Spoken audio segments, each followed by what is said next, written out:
podcast today. Our local, our usual. You want to introduce yourself, big guy? My name is Jeff. My name is Jeff. Hello, internet people.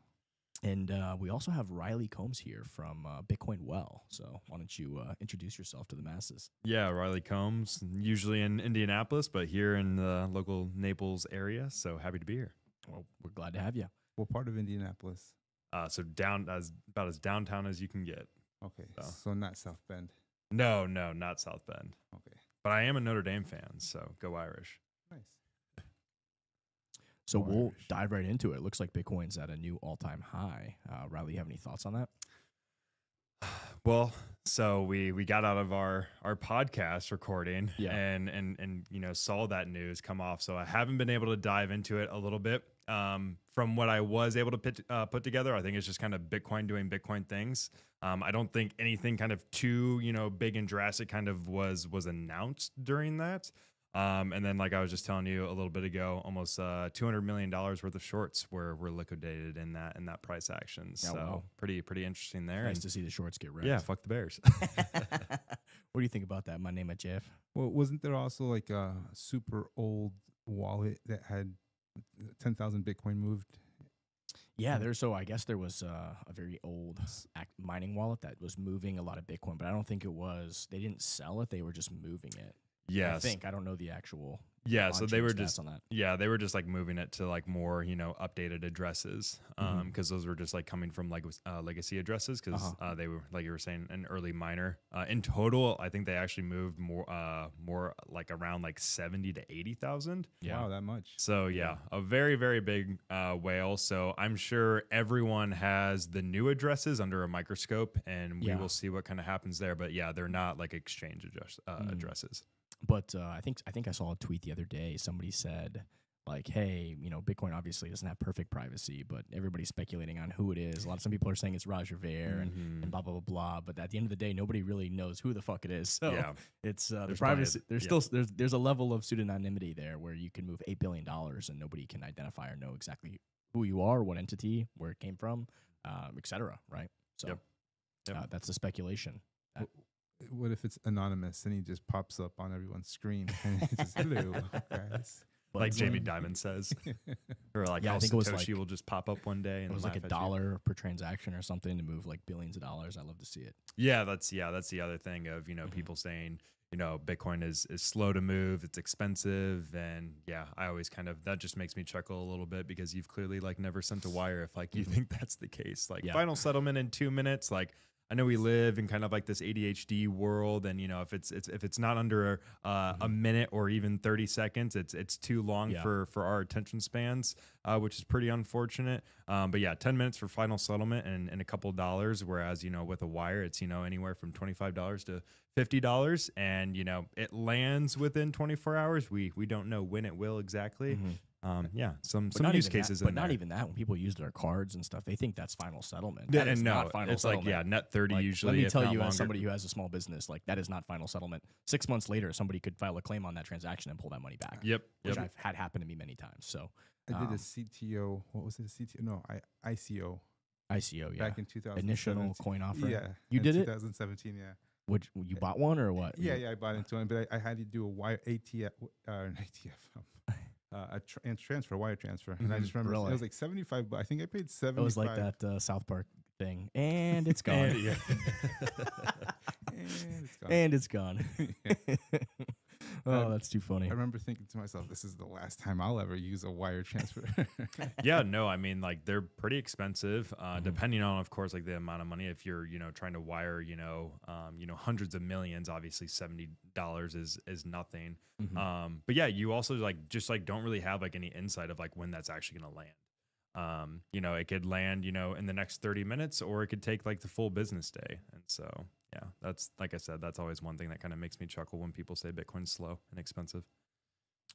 Riley, what is your thought on inflation? The Trueflation data that just came out in the past 24 hours, it looks like. Yeah. Past 7 hours, they're saying that, Trueflation has been on top of this stuff. It looks like we're down to 1.66% real true inflation. Yeah, so this always kind of makes me laugh. Obviously, we know shadow stats inflation is really much higher, but they're using this other metric, right? And this is like the Fed and et cetera, they'll look at this data, obviously. And, I guess this is supposedly leading the Fed's data. They get the information well in advance, and they can kind of predict in advance what the Fed is going to report based on their outdated metrics. And then they say they have their own methodology that they use that's even better, but, who knows what we're really looking at here. But Trueflation has been, obviously it's built on a blockchain and very transparent. Yep. What are your thoughts on Trueflation? What are your thoughts here? If the inflation is really 1.66%, do you think that there is, validity to the argument that the Fed should cut rates? Where are you at with all that? Yeah, so I know Trueflation is a little bit more realistic with the basket that is kind of a part of their metrics and everything.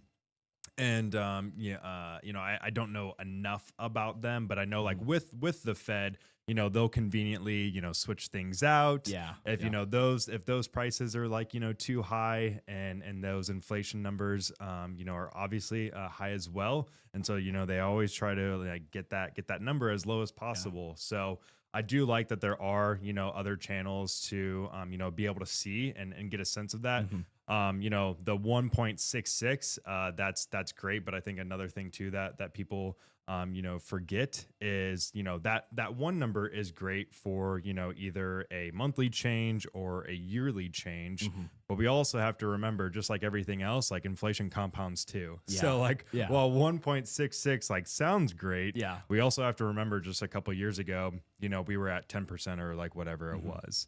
And so like that is also like still very well in effect here. But yeah, of course it's great to see. Should the Fed cut rates or not?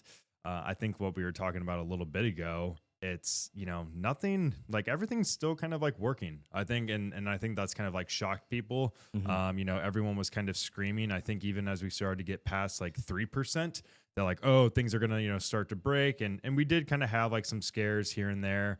We also had like the yen carry trade too, which happened a couple months ago, or if that's already been a year, however long that was at this point. But yeah, I think like nothing really has started to break. So I'm also like kind of in the camp. Obviously, on a longer time horizon, cutting rates will be bullish for risk on assets, which obviously Bitcoin is a part of. Even though I don't necessarily look at it as risk on. Well, they're all, of course. The markets are like, but the markets. We just talked about this earlier on our Cypherpunk podcast, where everybody looks at Bitcoin differently. For some people, it is like a lifeblood that they absolutely need. It's a necessity. It's a way to save their purchasing power. For people in Africa or Nigeria or whatever, it's a way for them to like not have to use the naira or whatever. People in Venezuela like not get hyperinflated, like actually be able to store their purchasing power. But for people in the United States and the capital markets, they like a lot of them. Some of them starting to see it how you're talking about it, but a lot of them are still like, oh, it's a risk on speculative asset, et cetera, right? So it will react to that with more money coming into the asset class.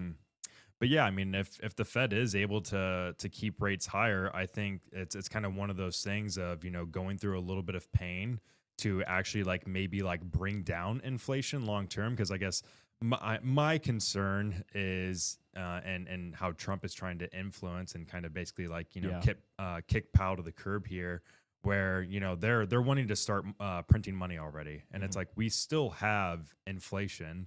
And so like us just turning around and printing money again is just only going to make it worse. But we all know like that is like the only solution. And so that's why we buy Bitcoin. Yeah. A couple things. One thing is like, obviously we had all this inflation, so prices went up drastically. But now I guess what this is showing is that it shows 1.66%, but all they're saying is like prices aren't increasing as fast anymore. Yes. And that's kind of the argument. Like you said, it kind of compounds. But at 1.66%, it's well under the Fed's mandate of 2%. And Jerome Powell he was very late to raise rates previously and caused a lot of mayhem in the markets when he just shocked and rates went up so fast, faster than they've ever gone up. So it's like it's kind of this communistic, controlling the supply of money and rates of lending. It's like this communist style board that does this. I mean, I don't know. I mean, it's hard to say what the right decision is, and that's why most of us believe the Fed shouldn't even exist, and we just let the market figure it out, right? Yeah, so like that's the other funny thing where it's like, yes, it is technically under their 2% mandate, but like the fact that like we have to like even like track all of this, have this conversation, the fact that the Fed and the other central banks have to even exist, and then we have like Bitcoin where we know the issuance, and things can't just change overnight, and liquidity can't just be injected into the economy overnight when something like the GFC happens or if things get a little hairy. I know like just in late 2019, I think it was like September or whatever, things were kind of happening with like the repo market, and so like there was already what year was the repo market? 2019. So there was already like liquidity being injected into the system, like even before COVID. So like there were already like some issues, some underlying issues at hand. And then of course, like in 2020, when they printed anywhere from like $5 to $8 trillion, and the fact that it's a $3 trillion gap, like also kind of makes me laugh. It's like, how are we not sure about this exact number? That's insane. Yeah, it's also just insane to me too. I personally think Powell should be fired, but not because he's not listening to Trump. For another reason, Paul, can you scroll down and show what the Fed is spending $2.3 billion of taxpayer funds on? I've flagged it in this thread, so if you scroll down a little bit, you might. There it is, right there. C3. So C3 posted here just to give you an idea of how much DC steals from us. Jerome Powell wants $2.5 billion to renovate the Federal Reserve building. Dallas Cowboy Stadium cost $1.3 billion to build. You could build 2 Dallas Cowboy stadiums to renovate a building. So this is like, in my mind, this is like the epitome of waste, theft, fraud, and abuse. Of like, you're taking taxpayer dollars, and it's just like you guys are like have a communist board deciding, what the price of money should be. Yep. I mean, this is insane. This is absolutely insane. What makes sense? It makes sense. They don't want Bitcoin or blockchain or crypto to exist because we can see it now. Like it allows us to see the inflation. Luckily, it's just public spend, so you can kind of track it. But I mean, the idea of that in and of itself is absolutely absurd and ridiculous. I think the new federal housing, the FHA guy, Pulte, he basically said like, I denied a $20,000 request to replace the carpets in our building. Yeah. What the fuck is this guy doing, right? Like, and it's just insane. It's insane, right? And then there is the aspect of the Fed being partisan, which they try to claim they're independent, and I don't think that Trump should fire somebody because he doesn't do what he says there, right? You know what I mean? If it's supposed to be independent, the problem is it's not independent, and that's exactly what he pointed out. They pointed out why did Powell cut rates right before the election for Biden, right? It was like so. And then you look at the people who work there, like majority of them are Democrats that went to all of these Ivy League schools, and they're just it's purely biased. Same situation with the CBO, where we look at these CBO estimates, and it's like I read that like nothing. We saw a tweet that like there's not been a single donation to a Republican from somebody who works in the CBO office in 25 years.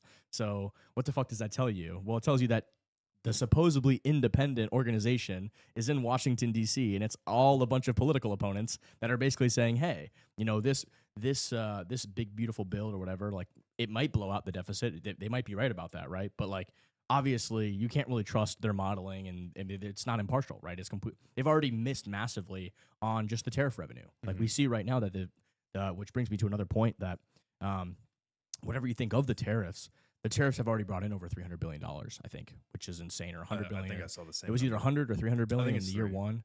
Yeah, it was something like that. But like $100 billion, and I think that they have an estimate over like 10 years that it's only going to bring in so much revenue. And we've already like, if we even take the current track before all these other tariffs go into effect, we're already well above that, right?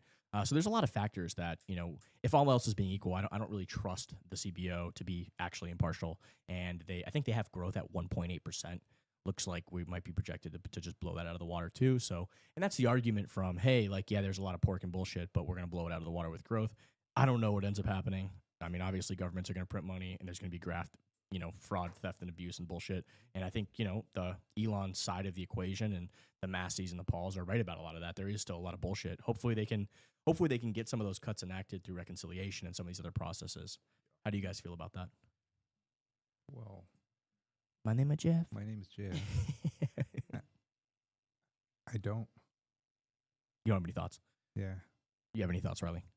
It's just noise for Jeff. It's just noise. Yeah, Yeah, no, I think it goes back to like you were just saying with Doge of like, oh, we'll cut, $1 trillion or whatever. Yeah. And then, Elon, last what, I guess 6 months or whatever. And I think they got like maybe 50%. If that is actually like, the reality of how much they were able to cut. And I think on their website they got to, I mean, again, it's a 4-year term, so they just started looking into all these things. I think they're already over $200 billion out of the $2 trillion. So that is already substantial progress. Okay. Within only being 6 months into the administration. That if you continue that track, you will get over $100 trillion if there's still that much juice and fat left to be cut all over the place, which I bet there is. Oh yeah, there absolutely is. It's just like my concern, like long term, is like, well, Bitcoin. Elon is like already like not involved anymore. And I think like some other people have also left Doge, and then it's just like we have like these 4 years, but then like the problem is like probably like if Democrats like win, like they're just gonna like unwind everything, and like we're just like gonna be in the same place, or like even too like with like their large like aspirations, like that's even that like it still wasn't going to be enough.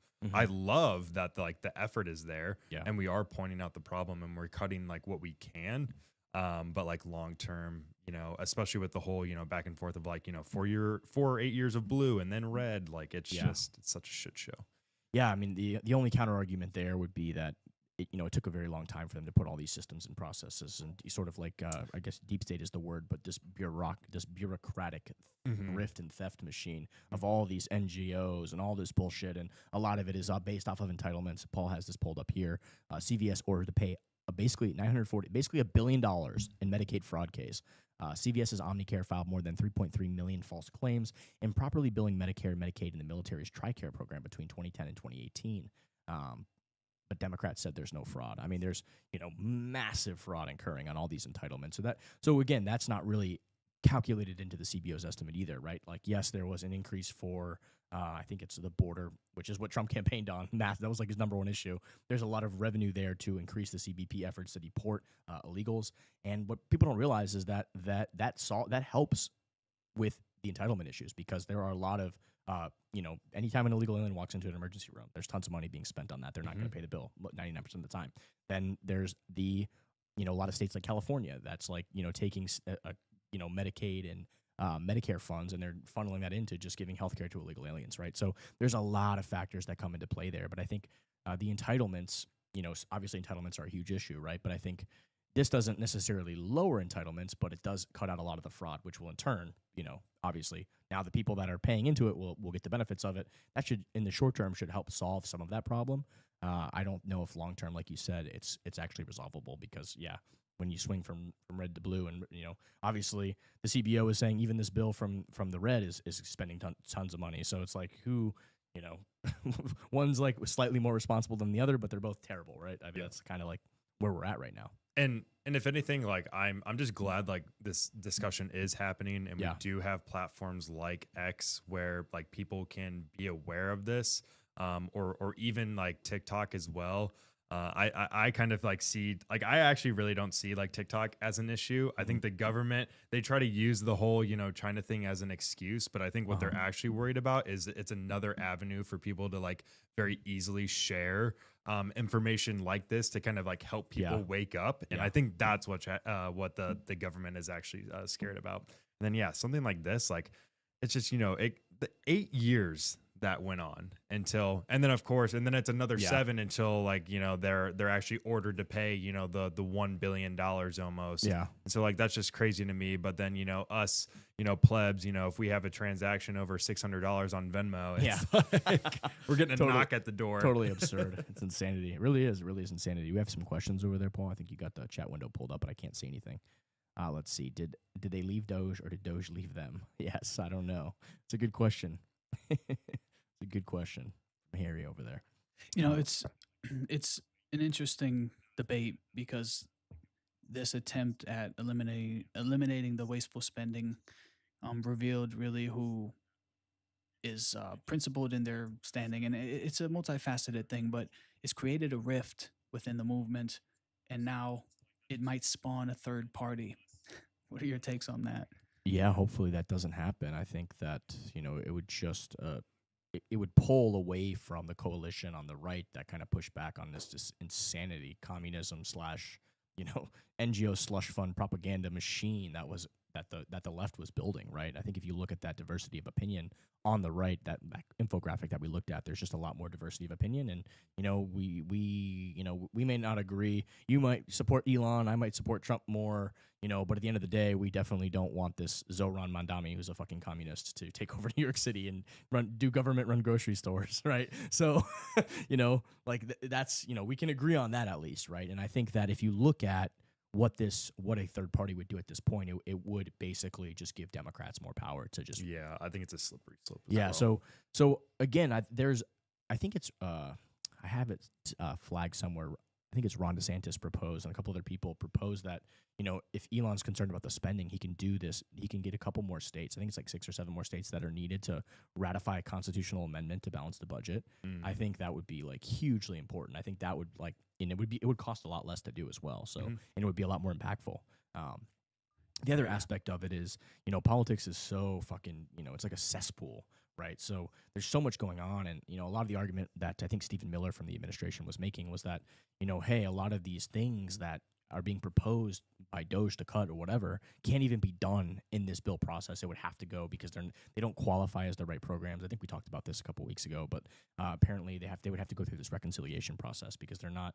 I think it's mandatory or non-mandatory spending or something along those lines. So they couldn't even be broached in the bill anyway. So hopefully they're still committed to that, and they do that, and they do those reconciliations and cut a lot of that wasteful spending.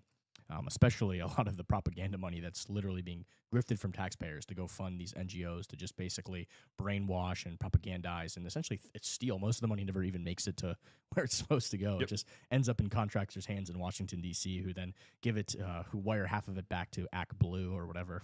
I guess they're really finding out a lot more about that recently, too, that a lot of that money is just laundered NGO money that's just going back to the Democratic Party, which is why they're in this situation now where they can't pay their fucking bills because they were just stealing from taxpayers to fund their whole operations, is what it looks like.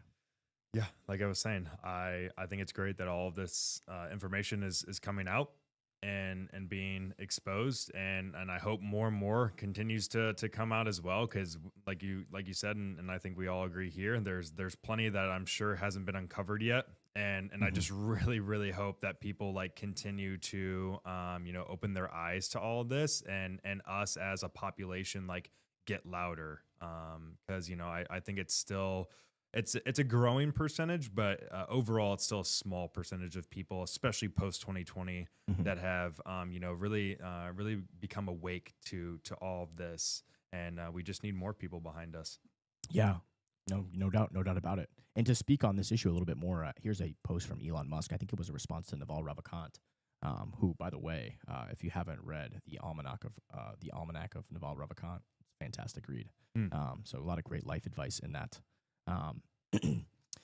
Elon posted here, they're talking about drones, and he says, this is why we're losing very badly. Spending over $1 trillion on a useless new crewed fighter plane instead of a drone program is severely undermining our national security. He's not wrong, right? He's not wrong. So, we have to be nimble. Technology is changing. It doesn't make sense to spend $1 trillion taxpayer dollars on a fighter jet that's essentially obsoleted by, the new drone technology that exists out there. I mean, we need to be pivoting massively into drones because they're autonomous. They can be controlled even autonomously, remotely, and, they're just the future of, air warfare, in my opinion, right? I mean, I think, you can still spend some money on the fighter jets or whatever that needed that, as part of obviously they did that mission in Iran where they got into the nuke thing, and it was like, what was it, like Return of the Jedi, where they shot down the chute into the thing. That's amazing and all, right? But the future of warfare, we are going to need to invest heavily in drone technology. I mean, look what China and a lot of these other countries have accomplished. Look what Ukraine accomplished in Russia, even with cheap, small amounts of drones. Look what the Houthis have accomplished, attacking our warships with small drones and making us spend millions of dollars to shoot them down, right? So this is something that we need to look at. We definitely have to get caught up on this, and hopefully the Trump administration will look at this and we can reevaluate. We have another comment here. We should seriously get rid of both parties. We need to upgrade our whole government the way we upgraded our money. Well, we do have an upgrade when that is Bitcoin for money, but we haven't. It still has not caught on yet, and I think a third party in the short term would do more harm than good right now. Sadly, it's just where we're at. there's always been like a quote third party. Like there's always like the independent, and there's always kind of been third parties. But he had a Tea Party at one point, and then like there's always like a popular third group of people. For the most part, they just kind of play spoiler in elections, right? They pull that 1% away from one of the other two parties, and you get a worse result, I guess, than what would have been otherwise. And I think that's what Trump was like trying to tap into with the libertarians and be able to get that vote. He did. I mean, he did a lot for the libertarian cause. I mean, he freed Ross, and he did a lot of other things. So, Trump's definitely not a libertarian, but he's definitely sympathetic to certain parts of that platform. So that was a part of the strategy. Yeah, Bitcoin obviously is a very libertarian idea, and I think him and his family have seen what happens when the system is weaponized against you. Yeah, and his son Eric has spoken about that. Right, that Don Jr. I believe. I think they've both spoken very strongly about that. So and very publicly and very strongly, which is also saying good. Like, hey, when they shut down our bank accounts, I'm all in on Bitcoin. I really get it now. I think so. That was important moment, right? To orange pill some of the most powerful people in the world. Even the system can be weaponized against them. Yeah, right. Yeah, billionaires, and so like people, just kind of everyday Americans. Like, what do you think that they could do to you? Yeah, no doubt. That's a kind of the scary thought within itself. Another big thing that happened today is the CEO of X, Linda Yaccarino, has stepped down. We're going to read her exit letter. After 2 incredible years, I've decided to step down as CEO of X. When Elon Musk and I first spoke on his vision for X, I knew it would be the opportunity of a lifetime to carry out the extraordinary mission of this company. I'm immensely grateful to him for entrusting me with the responsibility of protecting free speech, turning the company around, and transforming X into the everything app. I'm incredibly proud of the X team. The historic business turnaround we have accomplished together has been nothing short of remarkable. We started with the critical early work necessary to prioritize the safety of our users, especially children, and to restore advertiser confidence. This team has worked relentlessly from groundbreaking innovations like Community Notes and soon X Money to bring the most iconic voices and content to the platform. Now the best is yet to come as X enters a new chapter with XAI. X is truly a digital town square for all voices and the world's most powerful culture signal. We couldn't have achieved that without the support of our users, business partners, and the most innovative team in the world. I'll be cheering you all on as you continue to change the world. As always, I'll see you on X. Next message. It looks like the exit was very cordial from what I'm reading here. I don't know. Does anybody have any more information on that? So, I think we're probably just like waiting to hear maybe like what happened. I think the timing is interesting. Yeah, it has to be. It's like one of the biggest social media companies in the world, and like the guy that just came off the government's, little side mission. So it's like very strategic timing. You couldn't really do it before or wait too long after. No, it's because of the meltdown that the AI was unhinged and said some things that people didn't appreciate. That's what happened yesterday. But personally, I think. You think that's why she stepped down, though? Because that has nothing to do with her. I don't think it's the only reason, and obviously, I'm sure this decision was made, at least a couple weeks before. Because I mean, that was that with Grok has just been happening more recently. But I'm sure that kind of added to it a little bit. But my take on that is, if you are a free speech platform and your AI model is trained on that, then it might say some things that are politically incorrect, but might need to be said, right? And I'm not signing off on everything that it said because I don't know all the things it said, but there was a few statements that seemed very truthful, yet very unpopular.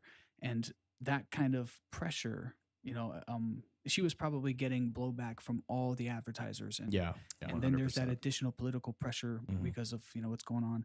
But I think for her to jump ship during this time shows a lack of loyalty. And I know she's getting praised.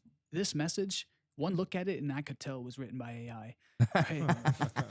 And so I'm like, wow, you put your resignation letter through fucking AI, right? And then you look at Elon's response. He just says, thank you for your contributions. Interesting. And he lacked punctuation, right? So you look at that and you're like, yeah, he's pissed. I don't know. I mean, I kind of think maybe it just was a mutual. What is Mike Benz saying? Let's click into He that. put his shit through AI too. Thank you for being incredible. Go up a little bit. I can't read it. I love being Mike an Benz, incredible and indispensable steward of free speech during a genuine crisis moment in world history when we were almost on the brink of losing it. The world needed a fighter, and you fought for all of us. Eternally grateful to you for stepping up and standing your ground. In the face of what seemed like an insurmountable pressure from governments, advertisers, boycotters, banking institutions, and AstroTurf lynch mobs, for the core bedrock function of a free human race, the ability to open our mouths and speak, or more directly, the ability to open X and fire off a tweet, excited to see your next chapter. So long, and thanks for all the fish. I think it was a great, very nice message by him. I mean, I agree with his take, but I can see where you're coming from, Paul. I can see why you'd have that thought process. Yeah, I'm somewhat excited to see who comes on board next. Yeah. Right, that could be a really telling moment. Well, maybe it's just Elon, like the timing Yeah, who too of knows? his departure. Like Mhm. maybe he's looking to get more back involved again, and also like be able to use X as to kind of push this American party and have full control over it, and just kind of Linda, with Linda's departure, he can just kind of step right in. God, I think he's just too busy to do that, but we'll see what happens. I Yeah, think I he'll mean, find somebody. We'll see. So, but yeah, I mean, 8 million views on that. She was also, if I remember correctly, had ties to the World Economic Forum. So maybe it's for the best. Yeah, Agreed. I Was guess. suspicious right from the beginning. Yeah, and I think Yeah. she was kind of putting on a show anyways. Mhm. So Yeah. it might be for the best. Hard to say. Yeah, not enough information out. So, Paul, what happened? Are you saying something happened that she jumped ship? Well, 'Cause I there's didn't catch the So there was an issue yesterday. Grok has been so I'll put some context on it. Like Grok has been terrible as of the past couple months. Like you Not- give it a response, it's Oh. like I don't know what's been going on with it. Like it's training data, but like it has not been like a good AI. It's basically just turned into like ChatGPT, like woke GPT 2.0. So like so it's like referring it's using as sources and its answers. It's using like George Soros like political funded advertisers it's like, oh, per the Open Dialogue Foundation, and then you're like, who runs the Open Dialogue Foundation? And you're like, oh, it's a political action committee by George Soros. so basically you're using this as your source. Is this biased? It's like completely biased, right? So I don't know what's been happening behind the scenes there, but obviously it's been causing a lot of issues because people are like laughing at it. And So that happened, Yeah. and then Elon spent an all-nighter with the XAI team, and they made some corrections. And you can actually look in the line of code. They published the source code, and you can see precisely the line of code that caused all these problems that happened yesterday, which was that it was supposed to seek truth, even if it's not politically correct. That was one of the lines they put in. So And go to so look, Permabola's I like profile. that because that's a correction from all this woke stuff. Yeah. But guess what happened? It said some things that were on the other spectrum. Go to right? Permabola. I think I don't know if this was actually the developer. If he did this without permission or something, it's PERMABULLA. I don't know if this was he had a. I don't know if he's just trolling or if this was actually the engineer. Go down a little bit. Go down. No, I think he's trolling. I think he's trolling. I don't know who this is, but he had posted like something the other day that he was fired from the the X That he team. was the only white developer and he got fired. Yeah, I don't know if he Some was kind just of- trolling This or guy's whatever. trolling. He's a just trolling. grifter. I got you. Yeah, He's a grifter. Okay, I don't know who that is, but I just thought it was like, well, who's this guy? So yeah, I don't know if that was the only line of code that did this. Who knows? I mean, it's hard to say, obviously. But yeah, I mean, who knows? I mean, I think people can use whatever AI they want, and I think it is important that truth. Obviously, the mission of Grok was always to be a maximally truth-seeking AI. So, question is, what is true, what is not true? Well, and wouldn't I it just don't be know. reflecting what the Political. dialogue is too? And Yeah, being trained on I that? guess I don't know. I think it said I think it started calling itself Mecha Hitler and all this crazy stuff. So I think that was Interesting. part of the Wait, problem. I think it was joking, maybe, but I don't know. I mean, I don't know. So this is what Andrew Torba, who's the CEO of Gab, he's claiming that this is the exact line they removed from a Grok system prompt to nerf it. So naturally, I added it to Gab AI system prompt for our ARIA model. So I mean that was a claim that was repeated. That was the one line that did what Grok did. I don't know if that's true or not. I'm not sure. Right. I know that this is a problem that they were trying to fix. They were using George Soros's like political action campaigns as like sources to answer questions and stuff, which is obviously incredibly biased. So people were like laughing at it and complaining about it. So I think Elon and the team did something. And a lot of times when something happens, there's like something has gone so far this way that there's a correction that takes it so far the other way. Yeah. And I think this is part of that kind of like, the way Elon operates is like, hey, let's move fast and break things, and then we'll figure out what works. And I think this was just one of those things that was like, move fast and the ship broke. Yeah. And it's Honestly, like, now we though, kind of have to fix it and go back. The timing was just perfect, given the fact that most of these AI models are censoring speech, Yeah, right? no doubt, for sure. And we are seeing this cover up blatantly in broad daylight, right? Our own administration now is refusing to acknowledge.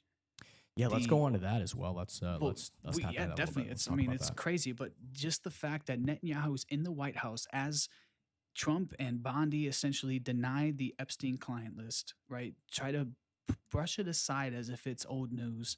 Very disingenuous, right? But they're not reading the room. And Elon had obviously made a public statement saying that Trump is on the list. So obviously there was some kind of fallout Mhm. that was, in my opinion, irreparable, right? That is not the kind of statement you make, on a whim. That's that is a breaking point. And so from there on, I think he sort of realized the people pulling the strings behind the Epstein list are likely the ones also controlling the models and what they are and aren't allowed to say. And so I think he said, you know what? We're going to go ahead and remove this filter just so that during this day on which this news was broken in the White House, there's going to be a counterbalance. And I think if you look at the way Elon tends to troll, this is the perfect troll. Yeah, that's an interesting theory you have there. Yeah, I still think that if Trump was guilty and somebody who was engaging in like pedophilia or whatever behavior, that you better believe that the previous administration, when they had power and control of these intelligence agencies, Not when they're on the list as well. no, you can delete half the list and release a part of the list, or you That's take a not how snippet it of. works. That's not how it works. What are you talking about? Of course, you can. You You're telling can't me just you can take a cherry list. And, pick of course, the- you can. It's hundreds of pages They're of all documents. You in can this just pick whichever together. They're all- document you want to There's list. videos in a third party's hands. They're going to leverage that against one another. Yeah, I don't. They That's literally the try to whole kill the argument is guy. that a foreign yeah. nation has blackmail, right? That's the whole argument. I just don't. I don't buy into that. I personally. All the evidence. Whitney Webb wrote 2 books on this. Yeah, So I that's the don't- thing. The evidence is there, and it's. I think there is evidence, and gaslighting I at think that the peak intelligence levels. agencies are. I do agree with that they're gaslighting. I don't buy, and I have not seen credible evidence that Trump is included in that list and that he's guilty of any crimes. And I think if those. So if, it turns out, guess who? if- Comey. Guess who was that one witness that recently got killed? Apparently, who Victoria, right? You know, the one survivor of Guifrey, Epstein Island. Guifrey, Yeah. Victoria Guifrey. Guess where she worked? What was her job The one with before the she? video or audio tape. Yeah. Okay. The one with Prince Henry or something like that. Correct. Yeah, Do you know what where her first job was at? I have no idea. Mar-a-Lago. Yeah, Wow. who knows? That's where she worked. That's how she got into all this. So look, Yeah, I don't Trump know. used to I don't be BFFs with Epstein. I don't. He, I no, don't they're- know if they're BFFs. I think they were very there's- close friends. There's You know, pictures of them taking photos, but there's Look, nothing more than. It's very clear the way that Trump handled that situation yesterday that he's guilty. And I'm just judging on the surface. Yeah, I think that But without his evidence, you actions can't and the just administration's actions say all that. go to It's kinda show that crazy. there's some sort of level of there's deception going on at the peak levels, and all it's doing is contributing to the theories that are percolating and spreading. And they're not doing themselves any favors by addressing it in this way. And it is honestly it's breaking the MAGA coalition. I think And the this is there's no better time to start a third party than now because of the break, right? Like we feel like we're politically homeless. I think starting a third party would be a disaster at this moment because that'll ensure that the Democrats win the midterms and take back control. Yeah, it's of the House, insane so, that the most popular, they had a unifying message and they ruined it. And I think it's because of this compromise. Yeah, I don't know. I don't know all the speculation, but I'm not just gonna without any evidence say somebody's in a list or whatever. I mean, I need to see the evidence. I guess is where I'm at. You know, evidence of absence isn't evidence, right? It's like we just don't have the information. You know, I think It's- something dude, definitely smells. look, It's definitely They suspicious. released hours of footage and there was 1 minute missing. Yeah, And then I was going now- to point that out. Yeah. Now they're making up this excuse that every night there's a minute missing in the Yeah. security text. Like, are you kidding me? It's dude? incredibly suspicious. But I I'm guess just- my dude, question, my honestly, response to Matt, that like is there is no my- argument to be made. Even Eric Weinstein said, like, this is My- a unifying factor. Like, we must. I think we- everybody believes that there was some monkey business going on. I think there's no doubt about that. Nobody buys the story. The question is 1 minute enough time? And this is what I was asking when I looked at the film footage is 1 minute enough time for somebody to come in, hang somebody, and come back out all within 60 seconds? Or was the person already inside the building and they were just leaving, or vice versa? They stayed in. I don't know the answer, right? All I know is, yes, there is a minute missing from that security footage. And that wasn't even the it door. is suspicious. That's yeah. not even his cell. That's what people are claiming, right? No, So that's that's not what they're claiming. But I think they were saying that was showed the us- hallway that leads to the cells or something No, like that. not even. That's- If they were showing us the hallway, we could actually see the people exiting and come. But no, I think it's that's the all entrance to the around. wing. The wing. People can only go into the wing, like kind of how we have a staircase at the bottom of our stairs here at our unit. Like people can only enter from one of those two staircases. I think that's what they're saying is that, you know, in his cell would be like up at the top of the second floor, like we have all of our units up here. It would be like one of those units. But to get up here to the second floor, you have to go through one of those two entrances, one of those stairwells, right? I think that's what they were saying. But I also, you know, don't have all the facts, right? So I think that the best evidence that I've seen that show how suspicious it is what if you want to pull up Michael Schellenberger, he had talked about how Epstein was intelligence or whatever. He had posted about this recently. Yeah, this is very well known. Yeah. So yeah, I don't, you know, but as a token of the same coin, you know, if you were guilty of crimes and you had your opponent political party coming into office, would you get rid of all of those crimes if it implicated a lot of your guys on your team? I mean, you know, we've seen to the lengths that the intelligence agencies have gone to get Trump, right? I think if Trump was in those fucking tapes, they would have 100% leaked that to a reporter and only leaked that one page or that one video of Trump with the victim or whatever, and that would be the first thing they did before they used, you know, billions of dollars of lawfare and tried to kill him with multiple assassins that were, you know, kind of wiped away. And we don't really know who they were connected to. And, you know, I think that would have been the play first because that would have ruined everything. So I just don't think the evidence exists on Trump specifically. Do I think other people were involved and attached intelligence agency-wise? I absolutely do. Dude, you won't believe what the FBI is covering up, right? They went into the Epstein Island mansion as well as the penthouse in Manhattan and seized all the footage, all the documents, all the equipment without a warrant.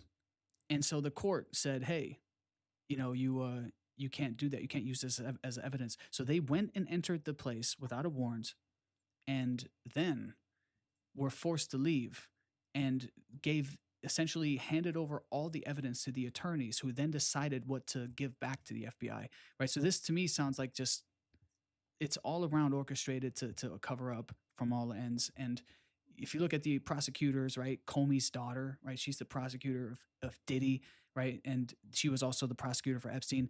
And now Pam Bondi, who was also the prosecutor for Epstein in Florida, where he got a slap on the wrist. And everybody involved with him thereafter knew he was involved in this trade, but still stayed in contact anyway. Bill Gates, right? Find the Eric Comer guy. That's what I want you to find, Paul. There's like something from Schellenberger. He posted about like this guy and how a year of his emails or a period of his emails are missing they're just wiped from existence or something like that. No, it's Michael Schellenberger posted about this. It was either him or Glenn Greenwald. So I have him pulled up, but yeah, it's not. Does he have a personal account? Yeah, he's got a personal account. He's a huge investigative journalist. That's him. It's his there you go, yeah. Yeah. He posted go down. I don't know exactly where it is, but he had posted about Eric Comer. And Eric Comer, I guess, was somebody an investigator or something, and they basically said like let's see here. Go down. I agree with Don Jr. here very much. Yeah, I agree. Was she still go down? Oh wow, he said that. No, he said that in 23. Yeah. I was like, yeah. Well, no, I mean, you know, the question is, what information is still available? Go down. The Fox interview. She had the client list on the desk. She got a lot of attention. Help release that. Go down.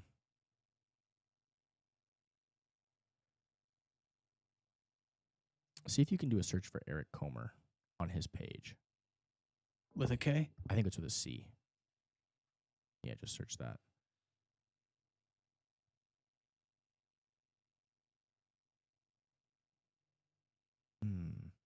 Well, he's searching for that. Yeah, there was something about how like they were looking for these emails or whatever, and this guy had publicly said like, "Hey, intelligence told me to back off." They said that Epstein was an intelligence guy or whatever. So I think that's probably what's happening here for sure. Yeah, well, and like you were saying, like to your point of like when they had the the chance they would have taken their shot at Trump Yeah. because they've taken literal shots That's at, what at absolutely- Trump. Yeah, I mean, you And better so believe if that evidence of Trump existed doing some kind of pedophilic behavior, that shit would have been, they would have leaked that shit to the media or whatever to fucking Yeah. bury him. and like some of the, you know, kind of more left leaning, you know, people, or, you know, really left leaning people, like, you know, some of their boys have gotten exposed. You know, Clinton, like it is very known that like he was involved. You know, Bill Gates, like, you know, he was involved, and, you know, what is it, Melinda, you know, they ended up getting divorced. So it's Yeah. like, what does that tell you? So you know, even some of their own have been exposed through this too. I guess my concern is because like there's still obviously like a lot of like speculation that's out there. There is of course like on top of that though a lot of existing evidence, but my concern is like what is going on right now that's worse than this shit, because typically when we have these very like you know, polarizing or just kind of like big like news stories in general that come out, typically they come out during convenient times to kind of serve as a distraction Yeah. while like other things are happening behind closed doors. So it's like if the distraction is a pedo ring, like a global pedo ring, if that is like the level of distraction now, that is just my concern of like what's actually happening right now behind closed doors that they don't want us to kind of catch wind of. I think it was Aesthetica. I think it's an A Aesthetica account. I think he posted something like, you know, I think he shared, I think this was an old, I basically what he said was they don't want to take down like Bill Gates and this other guy. What's his name? This fat fucking, I can't remember his name. He's just an asshole. The guy who runs LinkedIn. Oh shit. Reid Hoffman. Yes. That clown. He essentially was trying to, they're basically saying like it would cause too much havoc on the markets or something like that. Yeah, that's what You we were know? talking about earlier. Yeah, he was the guy like funding all this bullshit propaganda and nonsense during the election, you know, funding Who said it would cause too much havoc on the market? I don't know. I think it was just an opinion that like No, you know, the actually, reason they're not releasing we were the just list is talking about because that. they We're didn't not want going to to, release it. because they didn't want to I like kid you cause not. financial chaos or something, because a lot of the people Right. implicated are like CEOs or corporations of companies. and it Which would- companies? I don't know, bro. That's what I'm saying. Like, who fucking knows? You know, I just think that this is just going to drag on forever.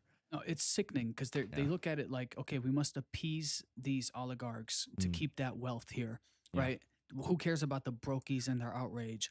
That's how they Yeah. literally look at this situation. But the way I see it is, that's how revolutions get started, right? When the people feel like they've lost representation entirely, that's how revolutions start. And what's going on right now, unless this is handled, which I think it's too far gone. He honestly handled that in the worst way possible, and the most disingenuous way, you know, to discredit it and make it seem like it's old news, right? Kids being abused is not ever old news. And Eric Weinstein, he said it beautifully. I'm going to pull up his tweet real quick. Yeah, pull it up. Eric Weinstein was approached by Jeffrey Epstein, and they tried to lure him in because guess what? They loved trapping these intellectuals so that they could have influence over the scientific community.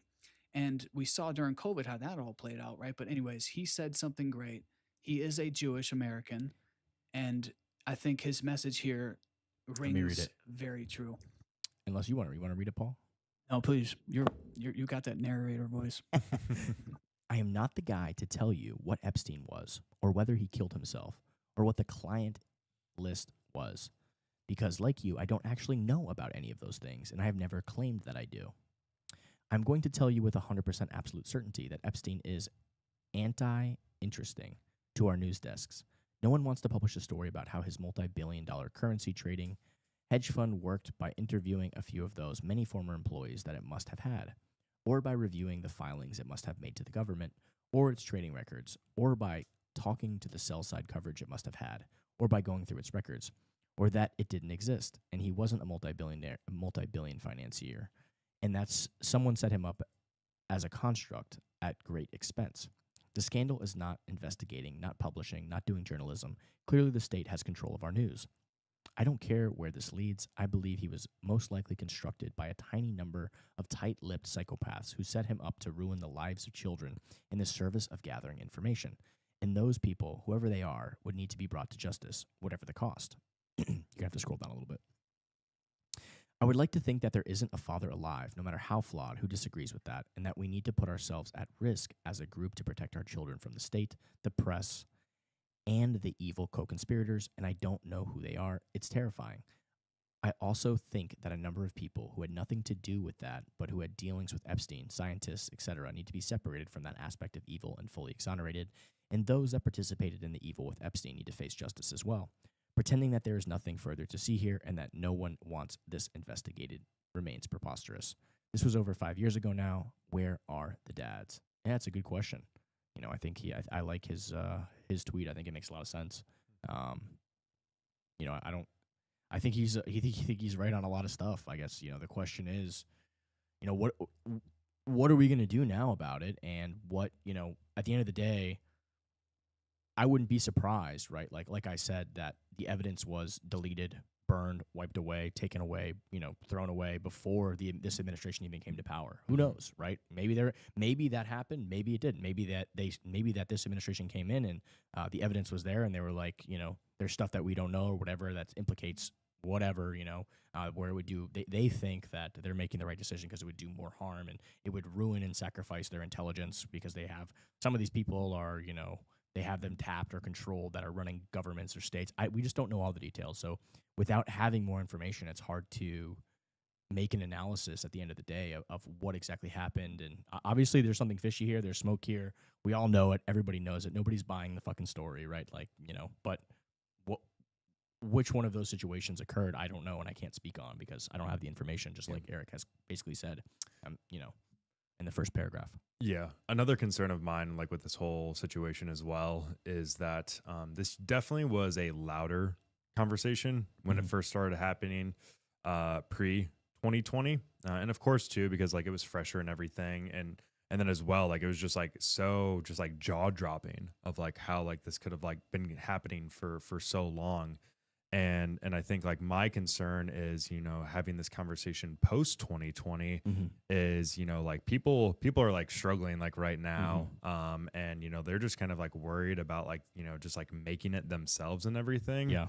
Where like they're like they just like don't have the time anymore to you know, continue you know, to kind of monitor the situation and continue being like really loud about it, because like right. You know, that's a very valid point. Yeah, like they're just like they're struggling themselves. And, so it's like just, you know, obviously bullshit, cancer, poison, this whole issue, this whole thing is like just, you know, what can you control in your life? And it's obviously not this. So time to, you know, focus on what you can control and you know, hopefully a brighter future, and you know, we can focus on fixing the money. Yeah. And I think that's kind of why like people were like numb to it, like when Diddy happened. Yeah. Because we're like, people were just like, oh, like this is just like the music industry version of that all, rather than, you know, the TradFi version with Epstein. And they're just like, all right, well, like that's crazy, and you know, on with my day. And the audience is changing too. So it's like you got new generations of people that are growing up with like, you know, like this in the news. Yeah. So it's like these are the real fucking protests that need to be happening in the streets. Yeah. Amen. Like it's like, where are the like, but yeah, we have very different protests that happen that are funded by taxpayer money mostly. Yes. To what you said earlier, I think that's a very interesting point. Whenever there is some sort of a controversy going on, there's some other spectacle, breaking news that diverts the attention. And right now, what happened on the same day that Trump essentially said, we're not getting any more insight on Epstein, case closed, they also announced that we are giving more funding to Ukraine. And in addition to that, Netanyahu is there, and it turns out we're going to spend $150 billion building an Air Force base in Israel, which those are two things that don't go hand in hand with this whole America First idea. Right. So is that is that once again dampening, you know, is this Epstein thing less of an evil? Who knows? Like all around, what a day, right? What a spectacle. Unbelievable. Mike Benz is always on the pulse here. He has a 30-second snippet where he just kind of talks about this international intelligence web. And I think that's what we're dealing with here. The Five Eyes, is that what you're talking about? There's the five, like a lot of these supposedly Western countries share some intelligence. It's called the Five Eyes, like the UK, like EU, and like, you know, the US. Central Bank Intelligence Agencies. All right, here we go. What you're dealing with here is an international intelligence web. Take Take his role in Iran-Contra. That was illicit arms trafficking and money laundering for a CIA activity that violated international law. In that one operation alone, you have the CIA in the U.S., you have Israeli intelligence, you have UK intelligence, and you have Saudi intelligence. That's 4 different countries' intelligence agencies running through this single person. So if the CIA wants to, or DOD or NSC wants to protect its relationship with those countries, it's probably got to get a consensus with those intelligence agencies as well. Mike, what you're dealing with here is Yeah, I think that's a valid point. This was probably maybe some joint intelligence thing. And again, there's just so much we don't know. But at the end of the day, we can only control what we can control. Why don't we move along to our next topic here? Let's see what we got queued up for us. So it just like ruins my mood every time I have to think about that situation. It's just so fucked up. I know, man. I just don't want to let off of it, because if we let off of it, those same people. I mean, they're in power. I mean, they've already, again, like I said, we don't know whether the outgoing administration deleted a lot of the shit, which would be very easy to do. So there was really no evidence there, or we don't know that this is just an extension of the cover up, and we just don't know. And there's really, unless they literally tell us, there's no way to really know. And they're claiming that it's either the latter or, what they're claiming. So. Tucker proposed on his podcast yesterday that everybody should just protest and not like go on the streets, but just stop paying into this bullshit. Right? He said essentially if everybody just stopped funding this machine at once and said, "Look, this is it. Enough." Right? Like, you work for us. The state uses violence against us. I mean, that's why, we've gone from paying income tax didn't exist, and now it's like half of all of our income, 60% of all of our income goes, whether in some form of tax, property tax, sales tax, death tax, inheritance tax, state income tax, fucking federal income tax, all these little pay-ins that you do and bullshit, social security tax, Medicaid tax, all these little self-employment tax, all these little fucking schemes. And when you turn around and you spend the money and I pay you and you pay him and you pay him and he pays him and he pays him, and 90% of the money's gone. Where did it all go? Well, it all got taxed. Taxed 10% from when I sent it to you, and 10% when you sent it to him, and 10% when you sent. It's like the amount of theft that's occurring here is like, it's mind-boggling, and it is funding a lot of this bullshit. I mean, it's just crazy to even think about, right? Which is why Bitcoin is such an important thing, because they literally cannot forcibly take it from you, which is an amazing property right for money that just has never existed in all of human history. So that's why I'm focusing on what I can control and what I think is important, right? Where I can actually make a difference. Yeah. So here's some stats that are interesting. Absolutely insane. 500,000 undocumented students attend U.S. universities. What? 2/3 of them, $300,000. 300,000 undocumented students receive taxpayer-subsidized tuition. 23 states and D.C. offer full in-state tuition to illegals. 8 additional states offer university assistance to illegals. That's what the claim is here. I would not be surprised whatsoever that it's not true. Sounds very valid and true to me. It's just an example of why this idea of deporting so many illegal aliens is going to save so much revenue for U.S. taxpayers, because there's just so many different ways you can't even imagine where taxpayer money is being used to fund illegal aliens, essentially, right? And that is not priced into any budget or anything. It's just the second and third order effects are so massive that they're hard for people to even comprehend. So I think that's why Trump is going all in on this one issue to kind of fix things, and I think that will help a lot, right? It's like, how does that even happen? Like, I remember like signing my life away basically, like when I went to college with all the information that I had to give them on me. Yeah. It's crazy. It really is. And I think the Veritas guy, James O'Keefe, he's done a lot of like undercover. I think he got a guy in like Nevada that was putting like illegals on, medical care or some kind of thing. And he blew the whistle on it, and he's like, yeah, I don't care. I know they're blah, blah, blah. And I'm just going to use all the money on it. Blah, blah, blah. Like, he filmed them, and then they exposed him and he got fired. But like, this is what's occurring all over the place, right? Is that happening in the same states that that do not require ID to vote? I'm sure it is. Yeah. And if you look at all of the Democrat states, they're all Florida, the states that don't Indiana. require. Yeah. I mean, that's, if you look at all of the Democrat-run states, they're all the states that don't require voter ID. There is not a single red state that does not require voter ID. So if you look at all of the states that vote blue, they're all no voter ID states. So it's very suspicious. I think Elon posts this a lot.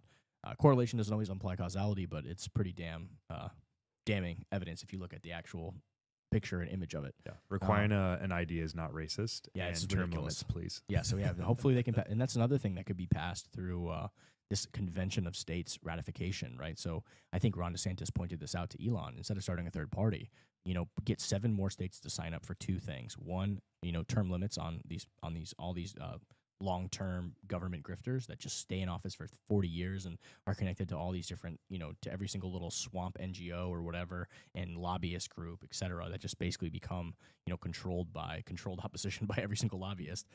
So you could pass that, and you could pass this, budget neutral amendment or whatever to not run deficits. So there's 2 things that you could do.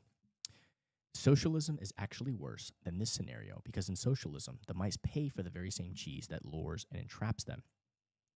Mice die in mousetraps because they do not understand why the cheese is free. The same thing happens with socialism. Oh.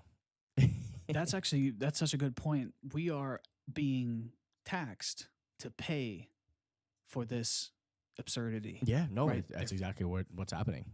That's literally how absurd it is that our tax dollars, because here's the thing, if I didn't pay, if I didn't, because Florida doesn't have a state income tax.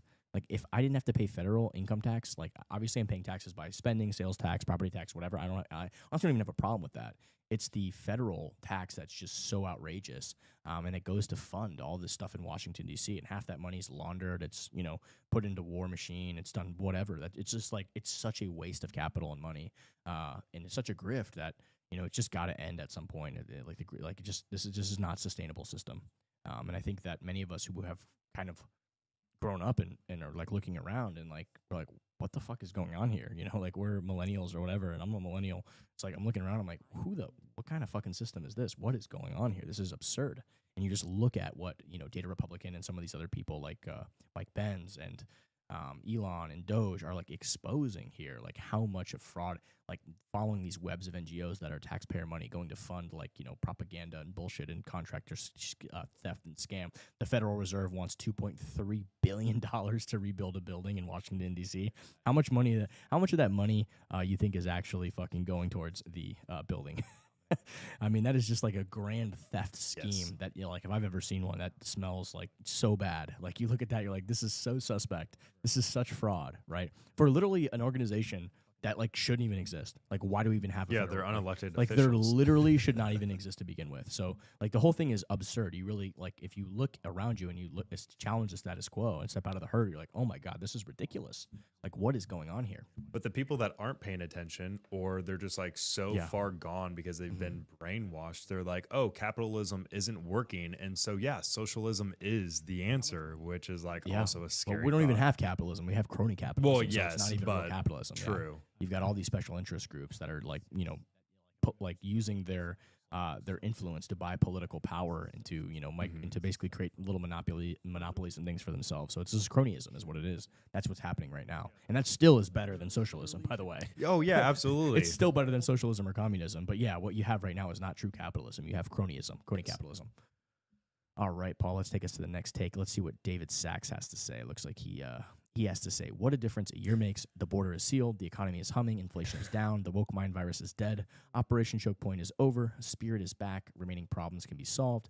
Never underestimate America. Happy 4th of July. So, yeah, I think that we look at a lot of different events and things that are happening. But, yeah, I'll take this all day over what we had in the previous administration. So, that's just my take. I think, things are way better now.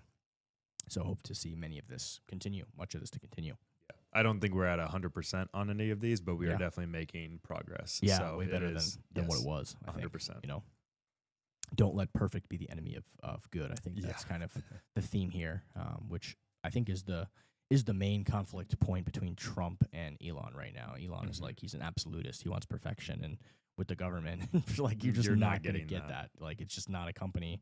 It's not the same thing. It's just not going to work. And there's just so many different mouths to feed and bullshit. So, but what we've seen is definitely a start.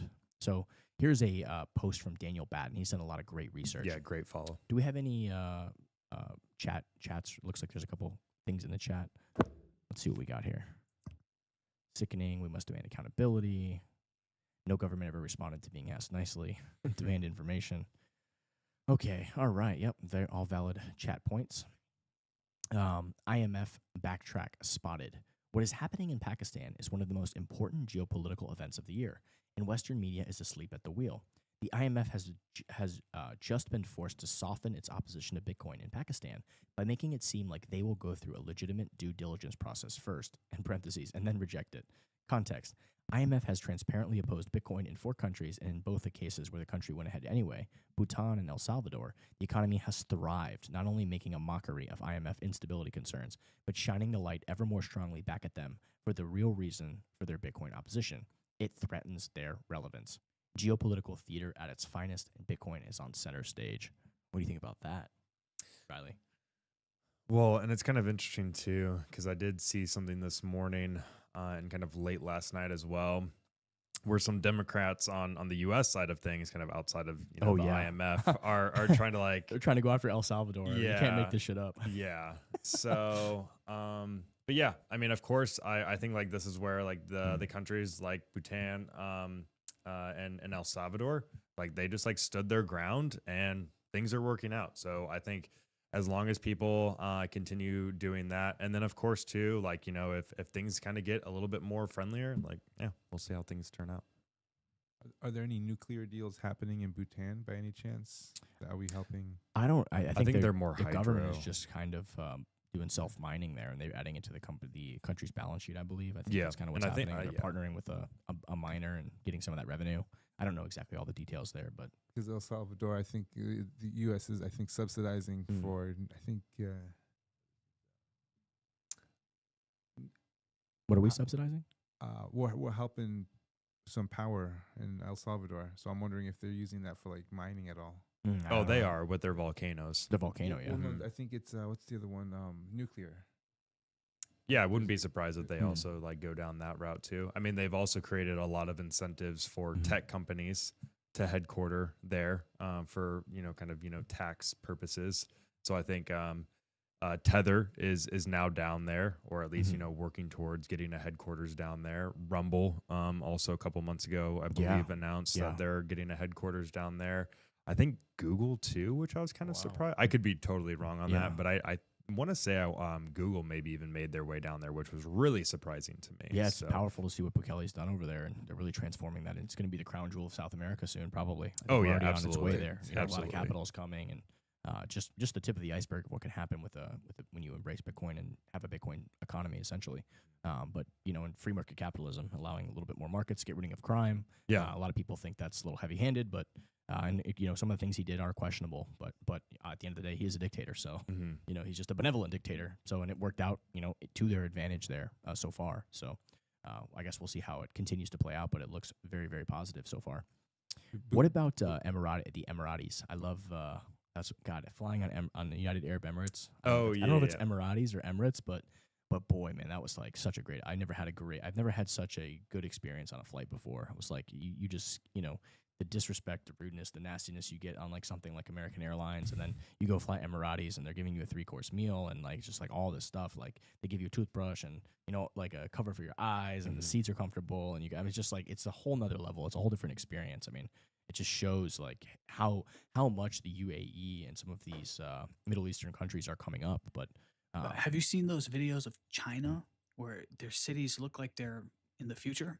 No, but I like wouldn't in be the surprised. sky? I wouldn't be surprised. It is like the comparison is unreal. Yeah. And it just goes to show once more, why is our leadership giving such little care for our infrastructure, for that's the the shit overall- they need to be focusing on instead of $1 trillion on a fucking like fighter jet that's almost obsolete, you know, Right. in this what climate, could this war $1 trillion climate, right? do to a city? But also, you know, I mean, well, you know, as long as you don't give it to LA or California, you're okay, because then they'll spend $100 billion and build half a mile of rail line and nothing. All the money got laundered or stolen. So I mean, we really need to start having some accountability here, and we got to wake up, because there's other countries that are updating their infrastructure and updating their game. They want to, you know, attract capital, and they're being open-minded, and they want capitalism, and they want freedom, and they want prosperity, and they're not fucking around. They're not playing around. So like the fact that going like to Dubai was like an eye-opening experience for me. It was like when I started going to the Emirates, I'm like, oh my God, this place is amazing. Yeah, and like how are our major cities not like that? Yeah, no, and like I we're felt so far behind. I felt so safe walking anywhere, like, you know, in the UAE, and it was like I don't feel safe like that in American City. It's like, you got homeless crackheads. I think it's doing because our meth and- leadership hates us. Yeah, no, They it's- hate yeah, us. yeah. It's becoming very clear. Yeah, I think They could care less about us. We're literally on a giant plantation. And so pull up unless this we start, Emirati story. unless we reclaim our rights violently, that's where I'm at today. Right? We're not going to get them back. Paul always wakes up and chooses violence. I'm Let's- fucking done. I'm done playing nice. I know I'm already red flagged I just for think, speaking the truth. I think peaceful revolution is the answer, and that's why we choose Bitcoin, right? It's this a peaceful Amen. opt out of the But solution. do you want to see it in your lifetime? Because it's I mean, I likely think going it's to take inevitable. 1,000 years before the central banks run out of. I don't know if it's paper. going to take 1,000 years. I think people are peacefully opting out, and If this administration can't do it, it's not happening. We have to and this is what Bitcoin's about. Really, it's the exit. So I'm with it, man. But I'd much rather not see America go down in flames. What a ridiculous, sad excuse and disappointing outcome. yeah, I think taking back, I think removing a lot of the illegal aliens and the voters that are essentially what's happening is a lot of illegals are voting and stealing. But I think that's gonna right the ship. They're not in even a the lot of ways. problem. They're the symptom. The problem is the people who encourage them to come here with Yeah. socialist. Well, they're using our taxpayer money to use NGOs to essentially fly all these people in. That's part of the Democrats' plan. That's right. It's literally what they did. Because they they literally want to have a socialist regime where Yeah. their power is guaranteed. Well, we're pushing back on that. and the so Constitution is completely trampled, and we're pushing back on it, right? But our administration we're right now, deporting and doing a lot of the things that need few to be done. people staying principled and standing up against this herd mentality are being outed, being essentially told that they'll be primaried, and so that's what's giving way to this third party argument. Because if both parties are a wing of the same bird, we're flying straight into a brick wall. And at this point in time, yeah, we're the most powerful empire in history, but not for long. We can't keep this thing up. It's unsustainable. So why did Yaccarino leave again? Well, we're thinking it has something to do with Grok. Yeah, but we don't really know. We don't have an actual answer. We're suspecting or thinking that it has to do with the fact that Grok went off the rails a little bit. I think that's a speculation, but she basically was very nice, cordial, polite, thankful, grateful. Maybe, we don't know. Maybe her daughter's having a baby, or maybe she's moving to somewhere and wants to move. I mean, who knows? Maybe she doesn't want to work as much. We just don't know the answer. We don't have the information, right? So unless she tells us, we don't know, right? And Elon and her seem to still be on great terms. They were cordial to each other. So we don't have an actual answer of why, but there's just speculation right now. Paul, can you pull up the story about the Emirates Yeah, definitely. accepting Bitcoin? Someone had a interesting comment Mhm. here regarding Tether. Do you want to touch on that real quick? Is Tether single-handedly going to save the USD? I think Tether's just going to put the US dollar on blockchain rails. So, that's good for the US dollar and good for blockchains when people can have access to the US dollar. Half the people on the planet who don't have access to bank accounts because there's no banking infrastructure can now have access to US dollars if they want, in the same way they can have access to Bitcoin permissionlessly for the most part, on chain, just with a wallet that you create on a cell phone or a smart device. Couldn't any that device. potentially strengthen the dollar as well? It creates more global demand. There is naturally global demand for the dollar because a lot of these countries have hyperinflating currencies, or where they can't trust it as much as the dollar. The dollar's like the dollar. The way I think about the dollar is it's the nicest house on a shitty street. So people that in of itself is a huge upgrade for people, and they can use blockchain technology to do that. It's on chain essentially. Aren't they essentially replacing government bonds somehow? Are they buying government bonds? Is that what they're So They're when not people- replacing enough, so I don't think it's going to be single-handedly Well, I think we're already. Last I checked, blockchains themselves were the third largest purchaser of U.S. government debt. Oh, they are, but That's if pretty central substantial. banks themselves, from other, the six other, I think there's 7 total. If they continue to dump treasuries, though, I don't think Tether can just absorb all of that. Yeah, I think we're just I think we're at with Bitcoin adoption. I think we're very early with stablecoin adoption. So I think that the demand that the billions of people on this planet for stablecoins, the demand that exists is going to only accelerate. So I think that right now we might be at 5%. I think the demand for stables could 20x, 30x, 40x from here. Oh, absolutely. And that in turn would be 30 to 40x more purchasers of government debt. So if governments go down, you've got actual stablecoin companies purchasing government debt so they can collect the interest and then give the stable coins to the plebs on chain. But then people will also just be like, well, like this also has like an inflation problem itself. So like it'll also just drive more people like long term just into Bitcoin, and then we'll live on a Bitcoin standard. But of course, I that's think, not going to happen overnight. Yeah, I don't think that happens overnight either. I think Bitcoin is the hardest, soundest money. I think for me, Bitcoin is like, and again, for people that I talk to from South America that I've used both, like they all say the same thing. They're like, yeah, I believe in Bitcoin long term, but like I can't deal with the reason I'm leaving. Yeah, absolutely. Like I'm not using the bolivars because I can't have 30% volatility, 20% volatility in a week or two, over a course of a month on my purchasing power, right? So although Bitcoin is up 99.9%, against the dollar over time and against any fiat currency, and that will continue to happen over time, a lot of people need to live day to day, month to month, and the dollar is still the unit of account for the global economy. So I don't know how quickly that will change. I think eventually Bitcoin becomes this global reserve money asset, the underlying asset that goes underneath everything else. Will stable coins and fiat currencies and other currencies exist on top of that? I think they will. I think there will be secondary, third layers, and they eventually will have to answer to Bitcoin as this pristine collateral. And what governments do, they'll be held accountable, right? If they print and do all this stuff, there will be a lot shorter leash than what they can get away with now. They'll have to actually provide value if they want people to interact and use those things.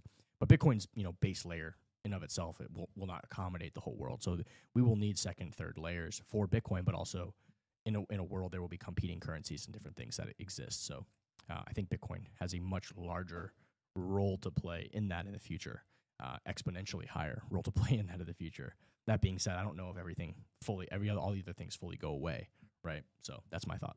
Yeah, and real quick, I hate to be the bearer of bad news, but I do have to leave here in a little bit. So I don't know how long you guys were wanting to go. But Yeah. Let's take one or two more takes and we'll wrap it up.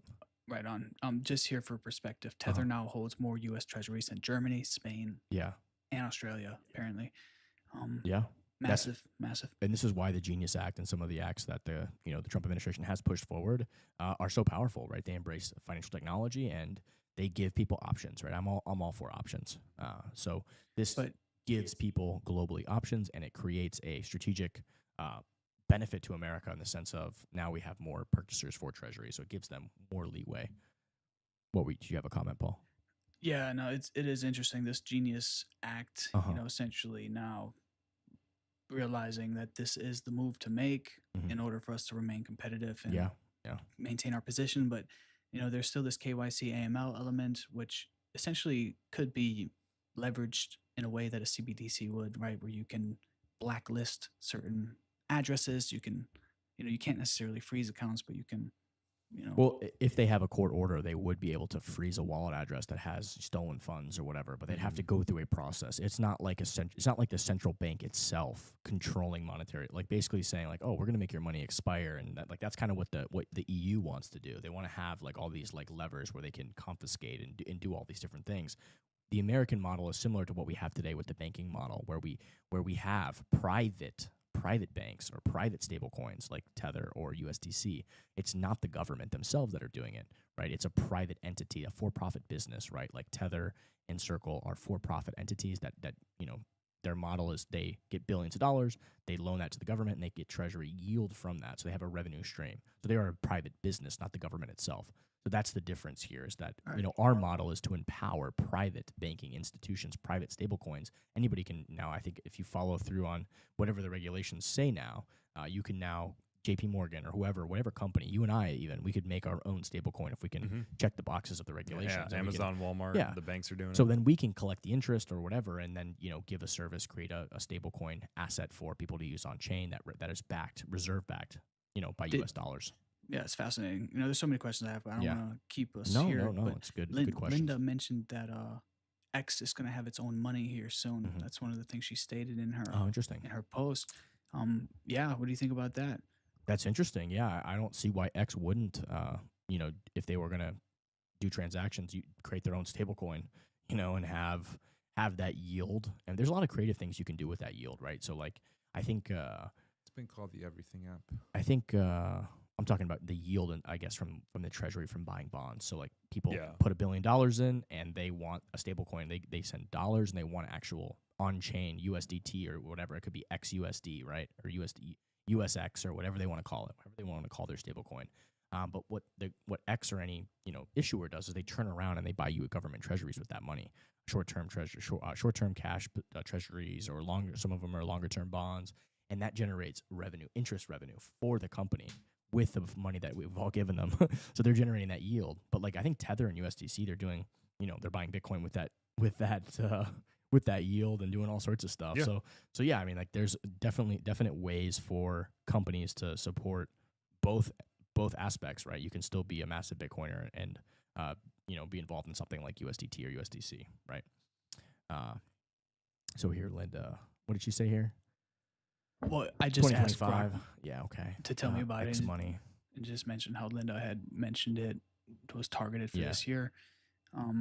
So we I don't know. We'll see what happens. I mean, hopefully they wouldn't have to get involved in all this KYC AML and all this bullshit, which is like obviously we all know if we're in Bitcoin how destructive and anti-productive KYC AML like is and does. It doesn't actually like really solve Example, anything. Coinbase breach. Yeah, like all it does is create honeypots of user information by entities that should never have that information to begin with. Really, that are like Right. It's And- basically turning everybody into a police agent, which Exactly. they're And not.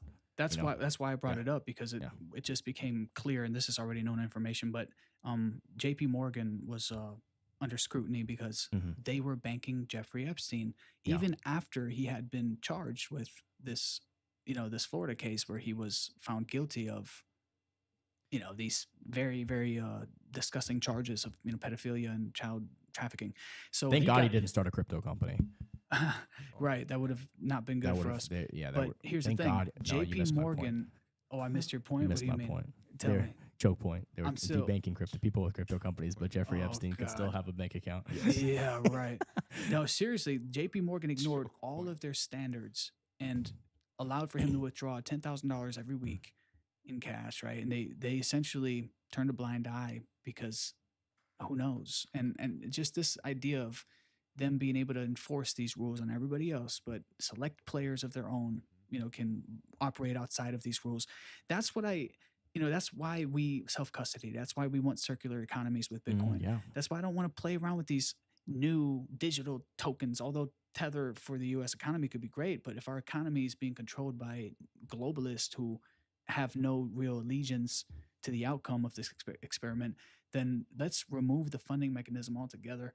And, I think this X money thing is an interesting little caveat, but maybe that's why Bitcoin, Elon hasn't fully embraced Bitcoin, because he wants to have its own currency. And that's a little disheartening, but I think you can do both. I don't, I personally like having optionality in markets. I think, I'm not a Bitcoin maximalist. I think that let the market decide. I mean, that's literally the principle. And I think that Bitcoin is the most pristine collateral, hardest money to ever exist. But I still think there should be other things that have monetary value or have monetary characteristics, whether it be gold or silver or certain altcoins or whatever it may be, fiat currencies, whatever.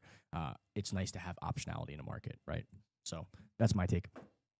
All right, Paul, why don't you give us one more to close out, and we will wrap it up here. So there is one thing that we must touch on that is of utmost importance, and that is that the All right, TSA has removed. Oh, that is true. We can now keep our shoes on while getting microwaved. How do Yeah. you feel about that? That sounds like a pretty good look. Trump's making moves. I like it, right? What changed that made that happen? I'll put my shoe on the table with honor to wrap us out. You'll never have to be taken off at the TSA line again. I hope you're very happy about that.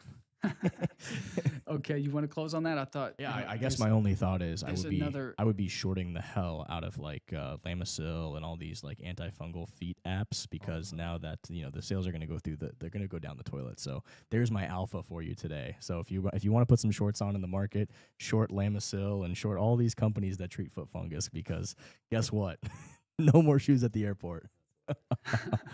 Yeah, we don't get the Epstein client list, but we do get to keep our shoes on. Yeah. What changed? Did they get new Yeah. X-rays? New X-ray machines? No, nothing to No, show. they're It was just like they're Trump basically wanted just to- saying like this never made sense to begin with. Yeah. It was just a waste of everybody's time, and like it wouldn't even have solved the one guy who tried to do the guy who was the foot bomber or whatever. He went from the EU. He was going from like Paris to I think like London or something. So it wasn't even on an American flight. And apparently like there's no I don't know. Apparently like it just never would have solved any problem to begin with. But that's a whole nother rabbit hole to go down that we're not going to go down tonight. But we can close out on this. Trump just put 50% tariffs on the digital censor state of Lula's Brazil, specifically citing its censorship orders and insane fines against U.S. social media companies for allowing free speech. This is free speech diplomacy in defense of digital trade in one. Bravo. Love to see it. Love to see it, boys. Love to see it. And I guess with that, guys, it's a wrap. We will see you on Friday. The runway.